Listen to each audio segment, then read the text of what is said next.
Bonjour Olivier Besancenot, merci d'être en direct avec nous cet après-midi sur iTélé. Pourquoi manifester aujourd'hui alors que la loi a été réécrite, édulcorée, délestée de ses points les plus combattus par les syndicats, notamment le plafond des indemnités de licenciement?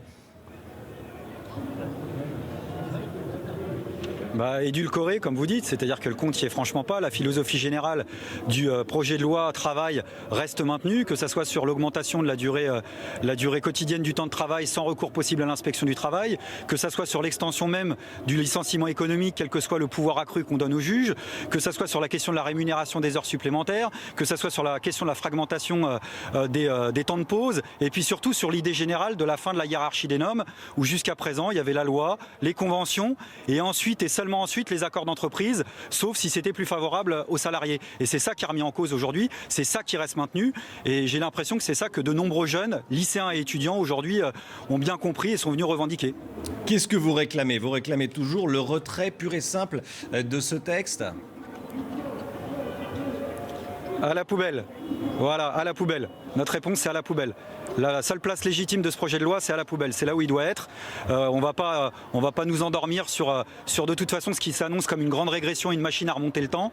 La philosophie générale, c'est une contre-révolution libérale. Jusqu'à présent, parce que nos anciens se sont battus pour ça, on a obtenu un minimum de protection sociale et un code du travail qui fait que les entrepreneurs, les employeurs, les patrons devaient s'adapter au code du travail. Et la contre-révolution, ça consiste à quoi? À faire le contraire. Aujourd'hui, on va demander au code du travail de s'adapter aux patrons. Le code du travail, il n'est pas fait pour ça. Le code du travail, il est fait pour sécuriser les travailleurs avec ou sans emploi et nous protéger à un minimum de la loi de la jungle capitaliste. Et la loi de la jungle capitaliste, aujourd'hui, il y a des millions de personnes qui savent ce que ça signifie.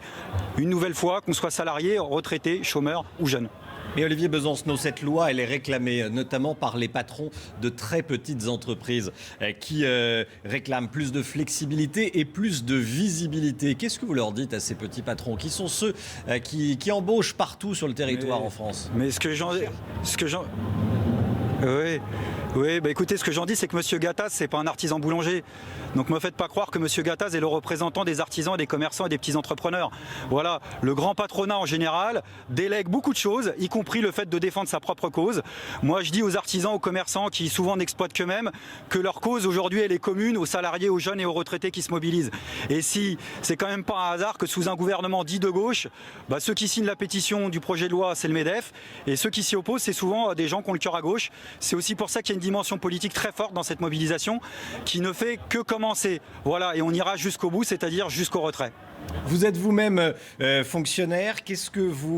Comment vous commentez, comment vous jugez la proposition faite par la ministre de la fonction publique d'augmenter le traitement dans la fonction publique de 1,2% en 2 fois? J'y vois une des illustrations de la mobilisation. Je pense que ce petit geste qui est minuscule, qui n'est pas à la hauteur du compte, mais ce geste donné à la fonction publique, il s'inscrit dans le cadre de la mobilisation. Donc moi, ça me fait dire qu'une seule chose, c'est que la mobilisation paye.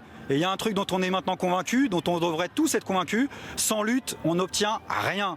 Voilà, et on devrait se leur dire, même quand le PS est aux affaires. Ça fait trop longtemps, parce que le PS était aux affaires, qu'on a refusé de se mobiliser pour obtenir quoi que ce soit. Et les faits, parce qu'il faut être pragmatique, c'est depuis qu'on se mobilise, depuis que le gouvernement sent qu'il y a une mobilisation d'ensemble qui peut naître, on est en train d'obtenir 2-3 petites bricoles qui sont toujours bonnes à prendre. Maintenant, le vase a débordé, donc on ne va pas se contenter de petites bricoles, on ira jusqu'au bout. Merci Olivier Besancenot d'avoir été en direct avec nous cet après-midi dans la Newsroom.